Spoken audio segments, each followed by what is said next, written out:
5 live, no jive. Come on through. You know what to do. It's break on through. With me, your host, Jeffrey K. Clayton, the long-haired weirdo. Also known as the unimpeachable president for life. Happy Tuesday, everybody. Happy Tuesday. I'm glad to see y'all coming in a little quicker this week than you did last week. Had me worried last week. Figured everybody's tired of hearing old JC.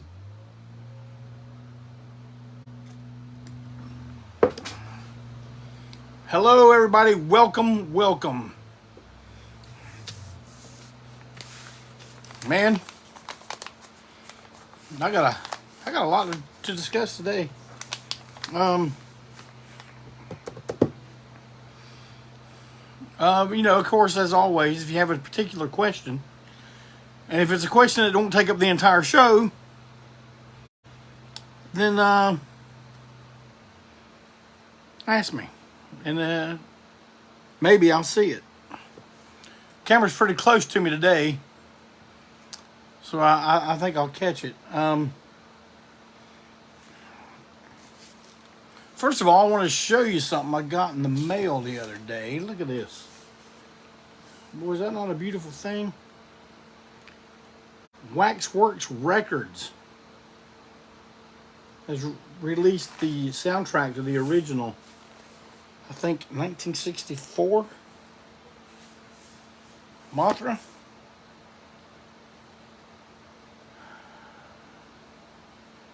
(1961). Man, you know what's they always put a piece of artwork in these things, and it's always something that makes you kind of go, so they spent money on that, huh? But it's usually something to this effect. But this one was really, really cool. That's good. I like that. That's going up in the Break On Through Studios right quick. It'll be hanging up when I give you guys the tour through the BOT studio. Damn, Jeff Clayton, you've been talking about that for about 3 years now. Oh, well. It'll shine when it shines. That's all I can say to you. Oh, yeah. I forgot to show you the main thing about this, man. Check this out. Yeah, I'm going to have to have a talk with good old Mark Rainey up at Cascade Record Pressing about some good old ANTiSEEN vinyl coming out like this.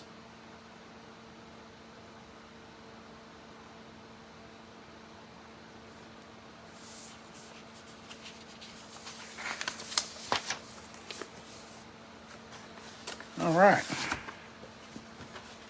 Here's the second record, which is more Mothra accurate. That's some beautiful stuff in it.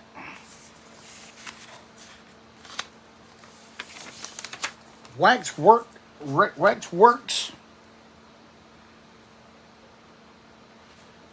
Yeah, same people that do all the, I guess they're lined up with Mondo Vinyl and all, do all those great soundtracks.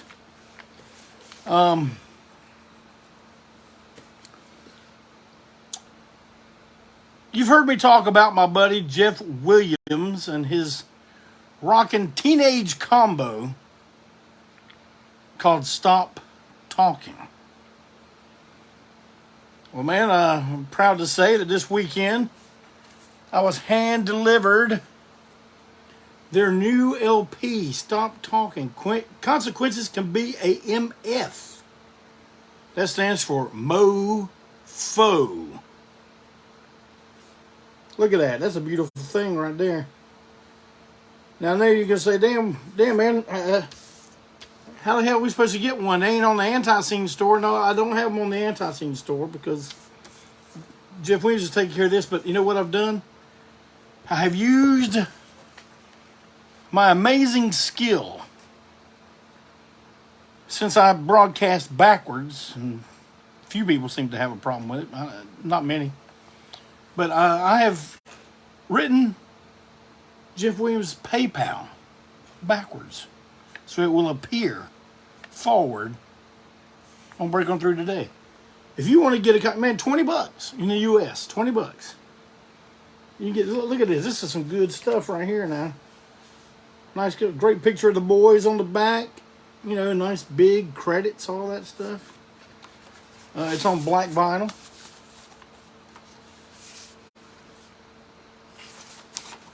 I wonder who drew that label.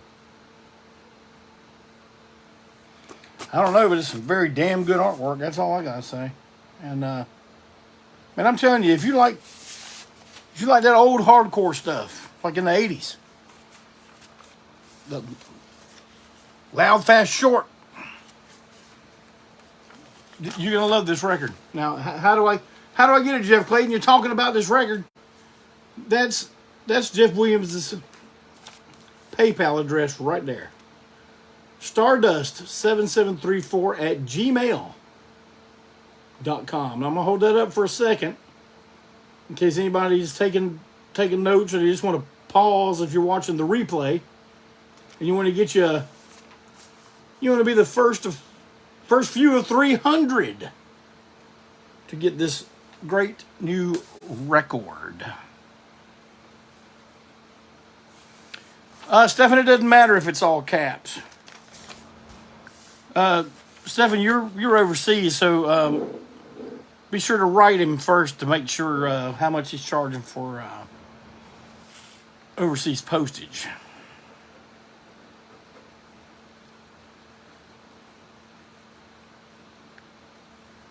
So, oh yeah, this is still available. Still got a few left. Spanish pressing of Murder Junkies, ANTiSEEN and G.G. Allen. You can't beat it. But I think the thing that I am most proud of recently is this right here, man. ANTiSEEN live from Quarantine 2. Halloween in Quarantine. Look at that. Now, is that a damn live photo or what? You know that's some good shite. Look at this. I had 3 different colors of vinyl. Now I only have 2.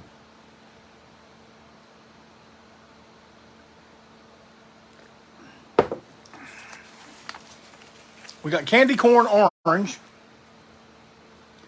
and glow in the dark green.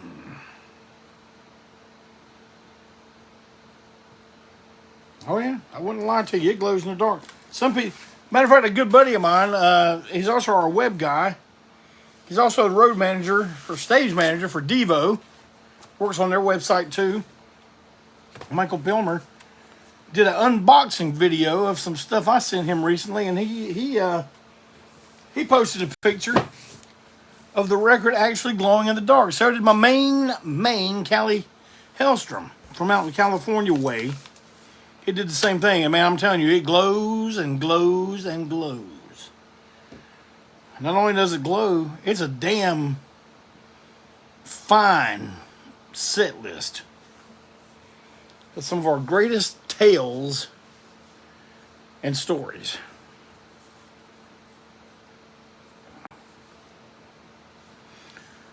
Well, Nathan Trusty, there ain't nothing stopping you. That PayPal's wide open, son. You just got to get on my website, ANTiSEEN.com. There's all kind of shit on there. All kinds of shit. Let me think here. The next thing that we should have coming out is the Are You Sure Hank Done It This Way 7-inch. Man, it's a... I told you guys before, man, with the pressing plants and the supply chains and the mastering plants, and most of all the printers, you cannot, it's next to impossible to set up a release date for anything right now. I mean, I guess, if you get everything in hand, then you can set a release date. But, man, you start talking about it too early, it's just hard to tell. Like, man, I'm working on so many damn projects right now. It's like the next big one we're working on is the deluxe reissue of Here to Ruin. Oh, God, buddy.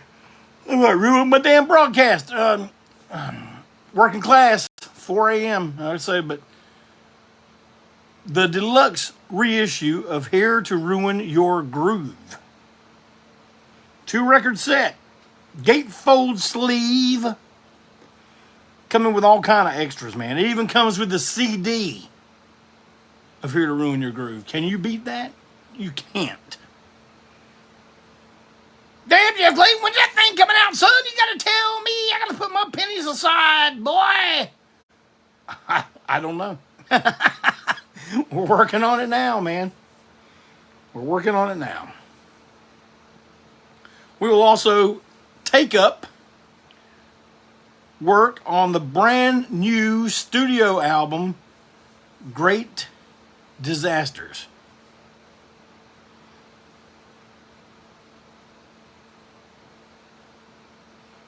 Where I work, you need a job. I mean, I ain't telling where I work over damn break on through. No.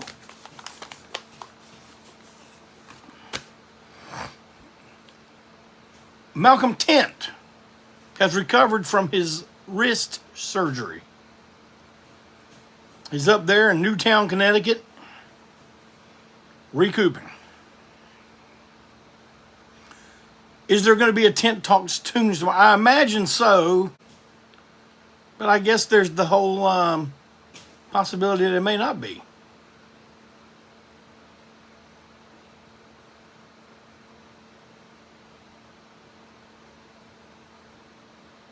Well, my goodness, there's Stig. Stig, what the hell's going on, man? Thanks for joining me. Thanks for watching. All right, Malcolm says that there will be a Tent Talks tune tomorrow, 7 p.m. Eastern Standard Time on the Malcolm Tent Facebook page. Now, I don't know. He's always entertaining. He's always informative. He may be even more entertaining now. He's taking all kinds of stuff to combat the pain.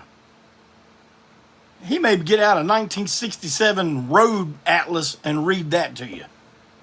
I don't care who you are. That's entertainment. Especially the way Malcolm would read it. But, yeah, man, we're gonna take up finishing Great Disasters.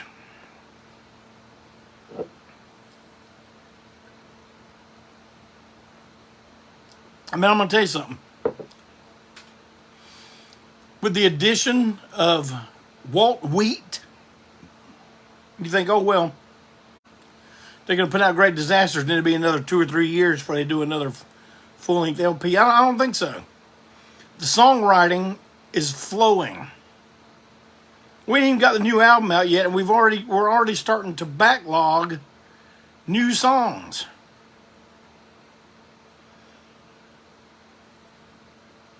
We've got an EP, not an EP, a 7-inch, a 2-song 7-inch planned that is going to blow your minds. Oh, you may just get it and go, what the hell are they even thinking about? Which I think is going to be a big part of the reaction we're going to get from it. But I don't care. We're ANTiSEEN. We do what the hell we want to.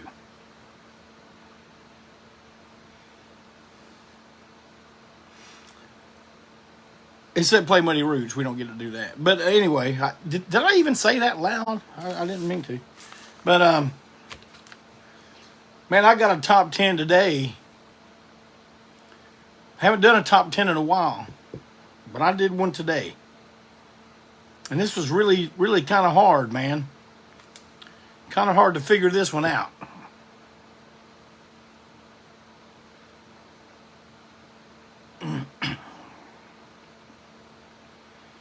But I'm about to unleash to you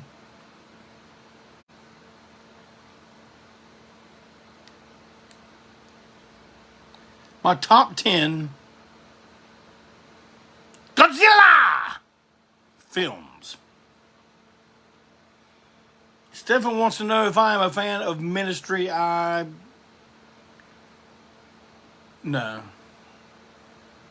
They used to come see us in Austin all the time. I reckon they're nice dudes and stuff, but I don't like much industrial anything except industry. You know, where you go and work. I like that.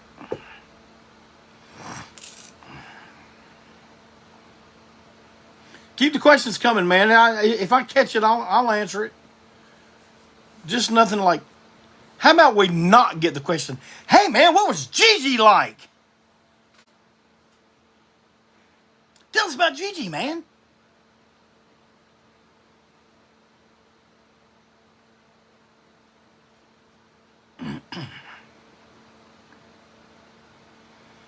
Now, this top 10 list of Godzilla films, this is going to elicit a very hefty, damn, Jeff Clayton, what are you talking about there, son? Because y'all are going to be like, well, okay, number 10.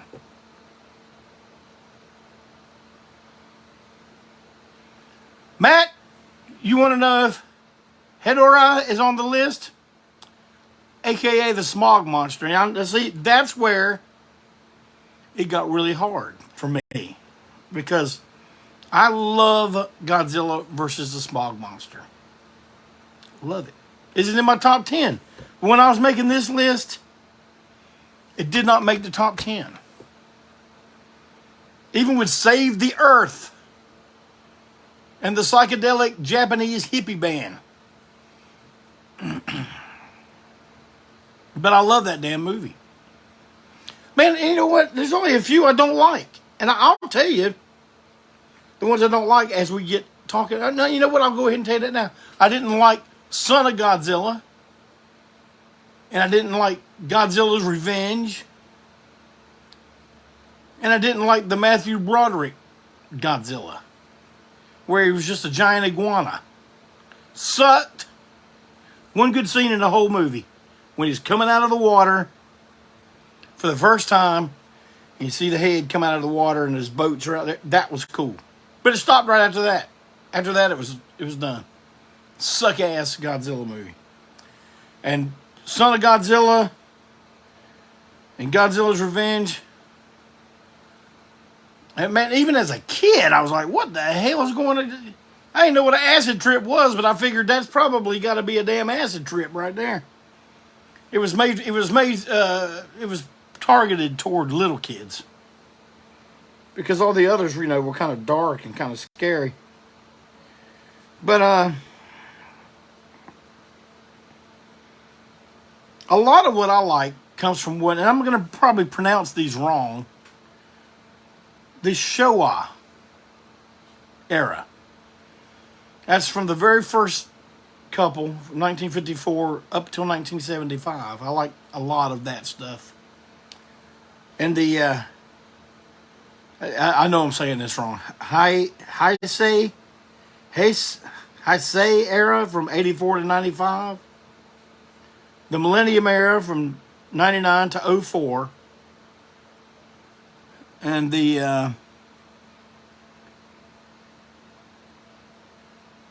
man, I can't even read my own writing on here. There's another era from 2016 to the present.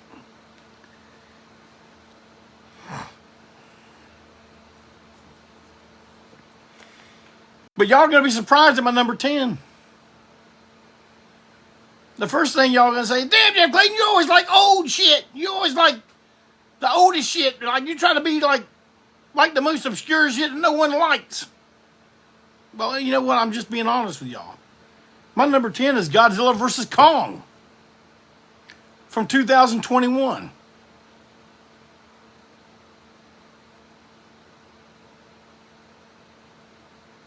Man, I thought it was good. Yeah, it had some. If they'd left me in charge of editing, we'd have never gone to the center of the earth and gone to the upside down land. And I said, well, you know what? Cut all that hippie damn LSD trip shit.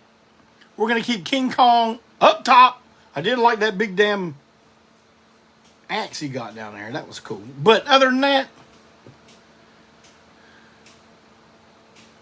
Stephen wants to know if I like any Peter Jackson. Man, I love Bad Taste when it came out.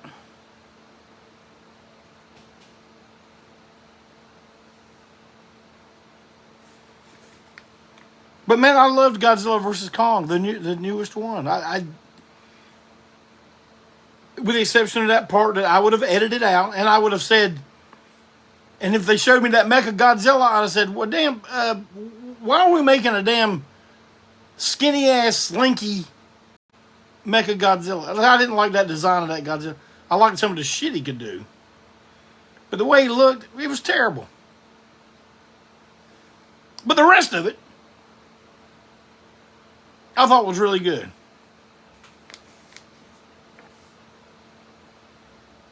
Tommy says it's pronounced Hakiara. Hakiara. Okay. I don't know.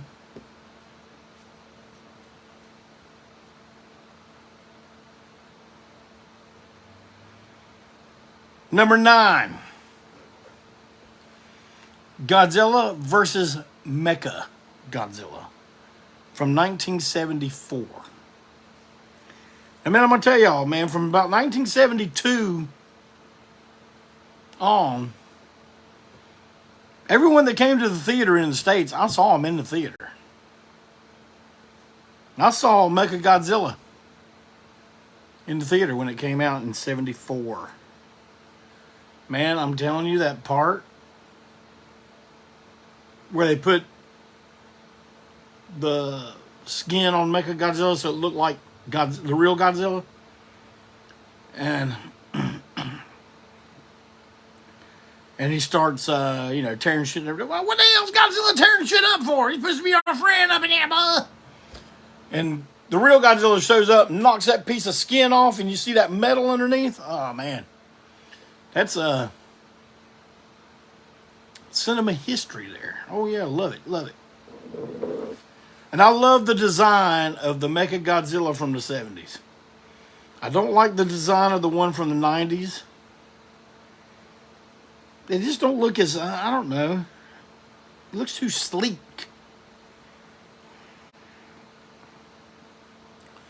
John Ross, do you like the band Death? 70s. Man, the one record I've heard of them I liked. I liked the documentary.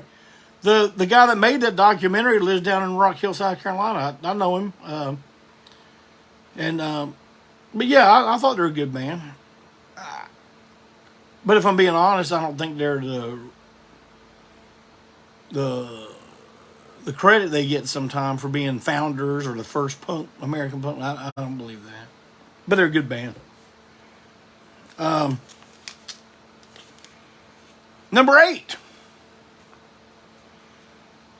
The year before I was born, this shit was out.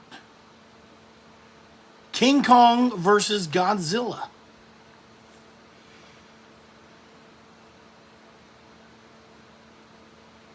I mean, man, if there was ever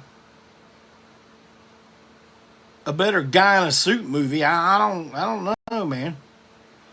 That King Kong looked rough, but I liked it. He was red. I guess he's supposed to be brown. I guess he was brown. But, yeah, but I like it, man. That Godzilla design was my favorite one. That one and the one, I guess it was the year after it, or before it. I don't know. That early 60s look that he had. Nick Sampson says King Kong vs. Godzilla is one of his favorite Godzilla movies ever.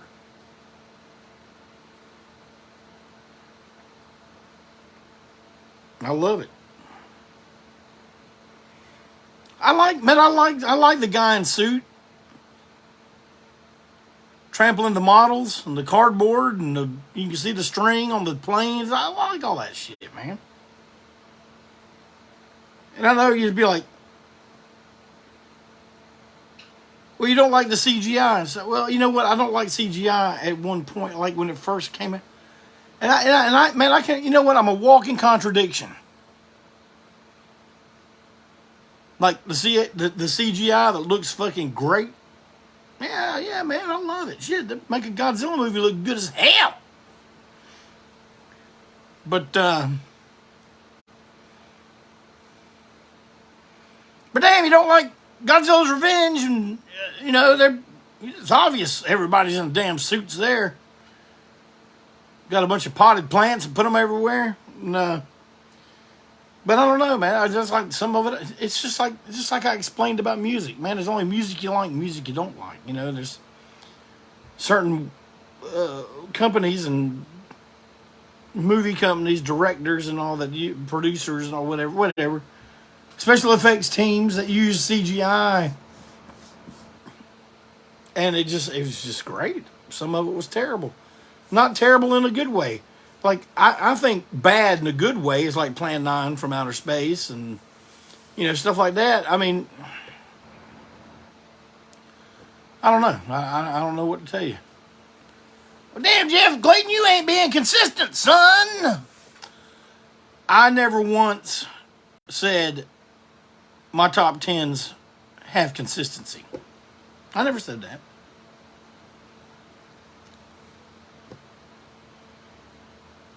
Number 7, Godzilla on Monster Island. Saw it in the theater in 1977. But it came out in 1972. In Japan, it was known as Godzilla vs. Gigan. Over here is Godzilla on Monster Island. I got an original one sheet somewhere around here.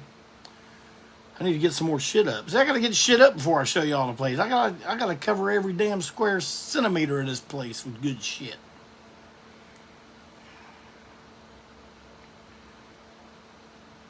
And that was that would have been, I guess that was you know, it's not the first time I saw Gigan.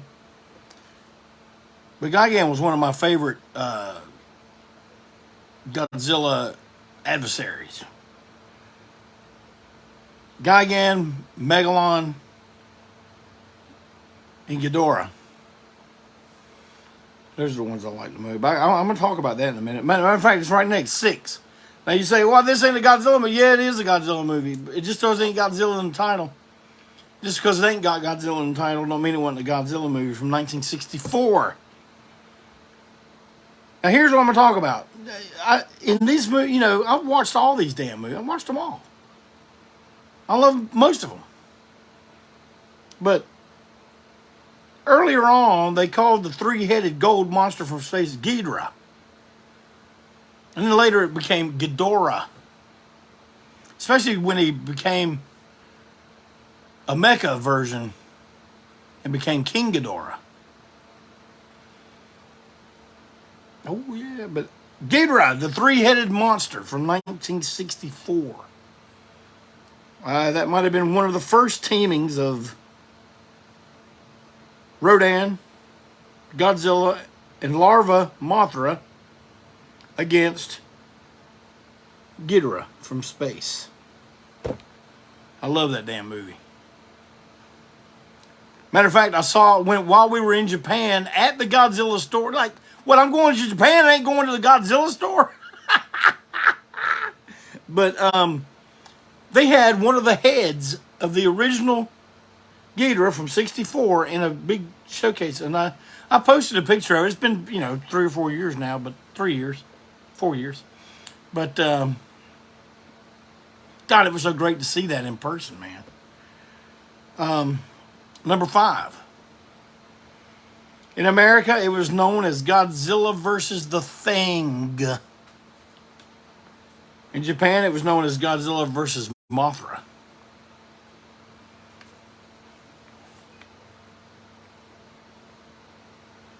That was a damn good ending to that too, man.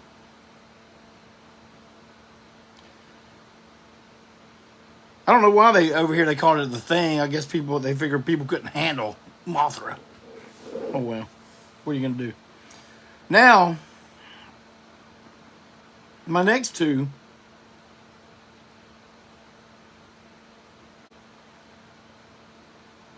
Maybe not. I screwed up somewhere here.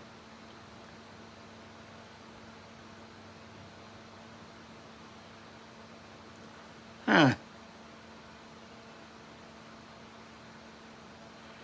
Oh well, I messed up my own top 10. But number 4 for me is from 1999, Godzilla versus Space Godzilla. Man, I loved in the 90s,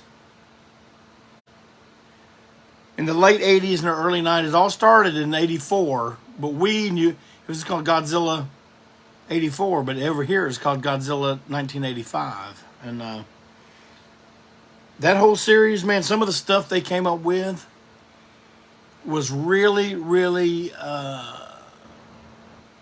great for the whole storyline, and some of the monsters were just incredible. Space Godzilla was one of those, man. He was, he has blue and had all the crystals all over him and stuff, and I just thought that was incredible. If you haven't seen that, man, you got to watch. You can watch these out of sequence, but number 3.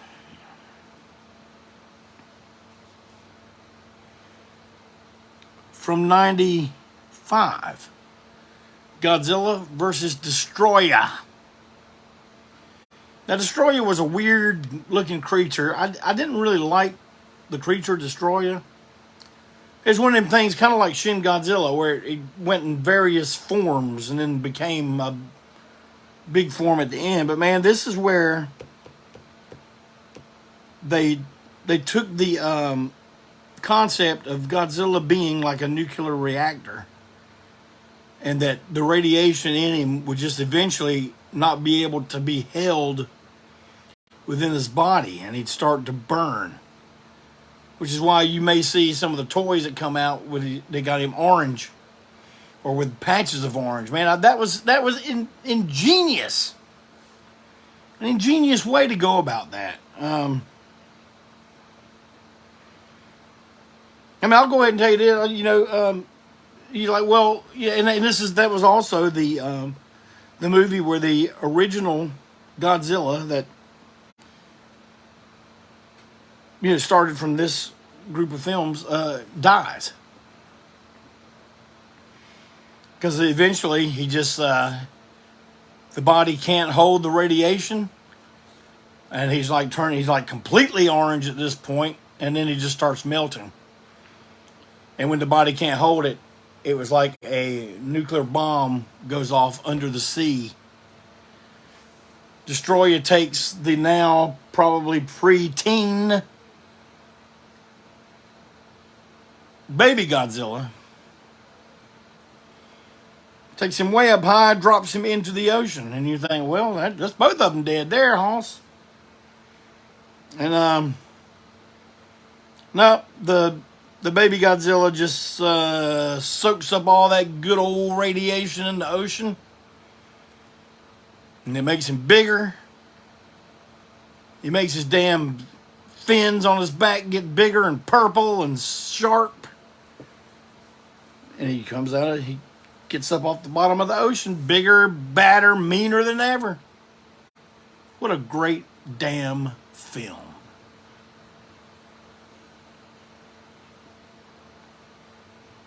Number 2 from 1973. For me, Godzilla versus Magalon. Why? Because when I saw this in the theater, man, it was like a big deal. There was all kind of promo stuff they had, man. Like they had buttons of all 4 of the monsters that were there, and they had a big bucket of them where you could just get them. They had a comic book. That comic book goes for a lot of money nowadays. I don't have mine anymore, but I do got some of those buttons. But that damn, excuse me, y'all. That damn comic book was just a piece of paper folded, but it was really cool. And Just seeing that at the theater, man, that the character Jet Jaguar, the robot, very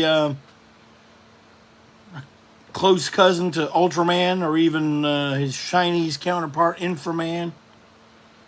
But they never used him again in any films, man. It's like I always wondered, like, Magalon never popped up anywhere else. Jet Jaguar never popped up anywhere else. Space Godzilla, I don't know. Space Godzilla may have popped up in Final Wars. I know that shows their Godzilla beat the shit out of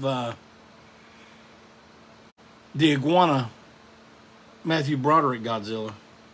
But man, they just make these great monsters. I mean, like, you know, Rodan kept popping up in movies. Mothra, the little four-legged one, and Gillis or whatever his name was, Gigan.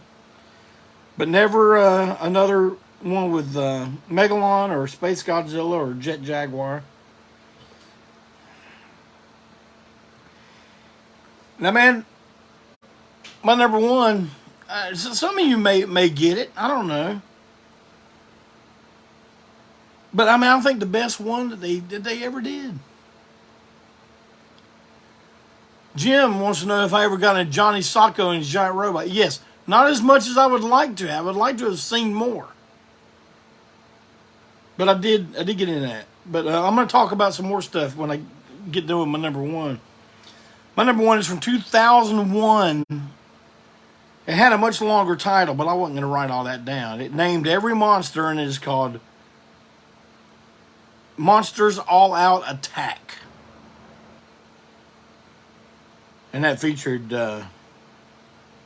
King Ghidorah, Godzilla, and Mothra were the main ones. It had some others in there too, I think. But man, that movie was beautiful.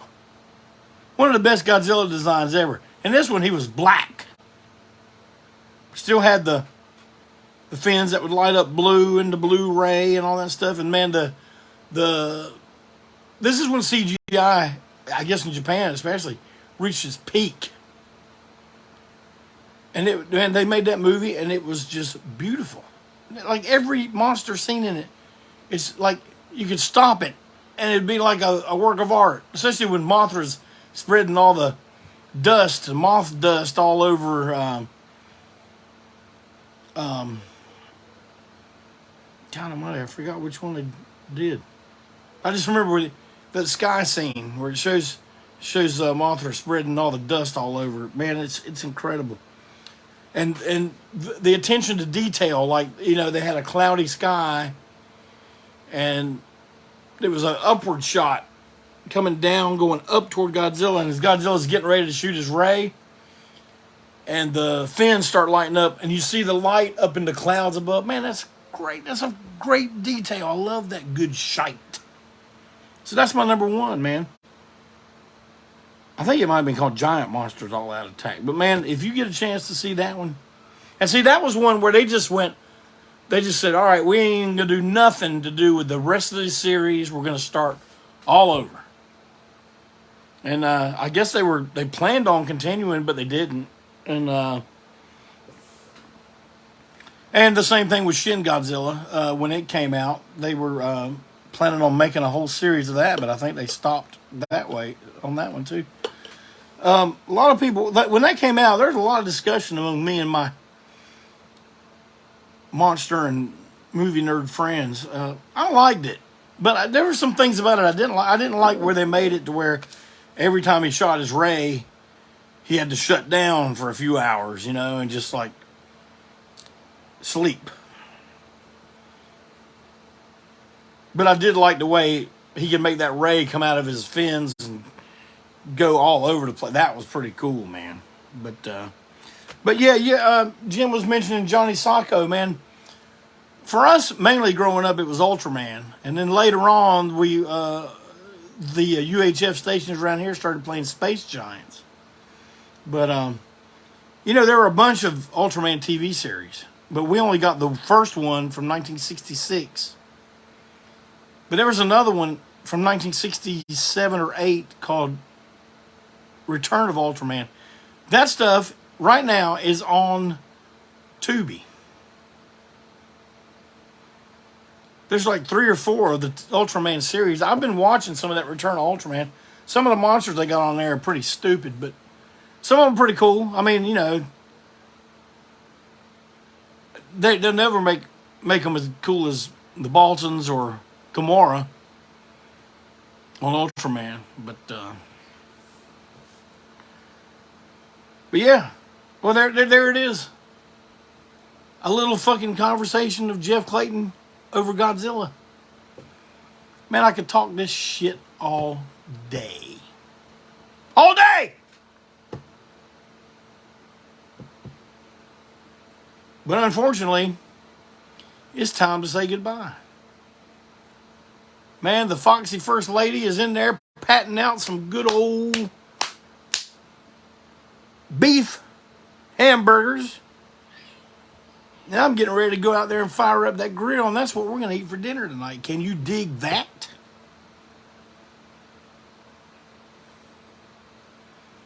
Well, that's what's happening here at Clayton Manor. Don't forget, tomorrow, Malcolm Tent on Tent Talks Tunes.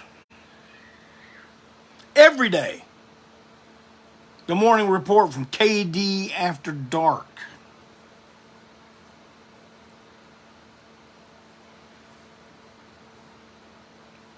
Don't forget, I just showed you guys the brand new release from Stop Talking and how to get it one more time. $20 to that address on PayPal. Make sure Jeff Williams has your address.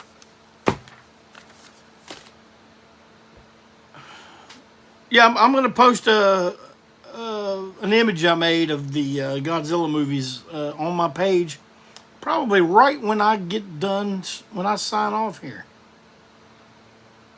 Don't forget to go by the Janice Blythe store